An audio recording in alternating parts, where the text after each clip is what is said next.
নমস্কার বন্ধুগণ, আজকে আপনারা করতে চলেছি চিকেন কষা ব্যাচেলার পার্টি হিসাবে। তো আজকে দেখো কীভাবে কী দেওয়া হয়। প্রথমে আলু ফ্রাই করে নিলাম, ডিপ ফ্রাই করছি আলুটা সেখানে। তো তার সাথে কী মশলা দিই না দিই সব কিছুই আমরা আলোচনা করব এখানে।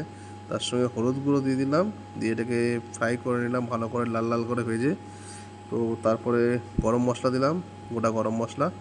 তার সঙ্গে এরপরে আসছে গোটা পেঁয়াজ কুচিয়ে দিলাম আমরা। তার সঙ্গে সেটাকে কিছুক্ষণ স্টির করলাম, কিছুক্ষণ পেঁয়াজটাকে ভালোভাবে নাড়িয়ে নিলাম।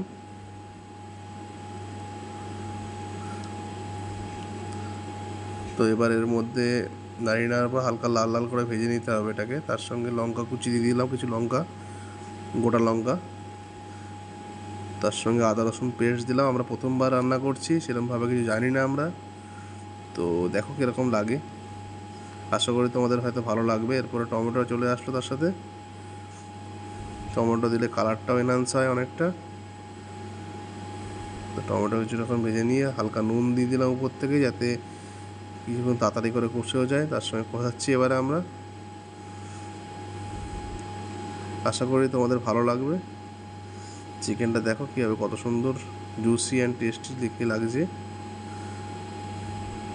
কিছুক্ষণ ভালো করে কষিয়ে নিতে হবে যতক্ষণ না তেল ছেড়ে আসছে গা থেকে। তার সঙ্গে সেই ফ্রাই করা যে আলুটা ছিল সেটা তার সঙ্গে মিশিয়ে দিলাম কষানোর পর।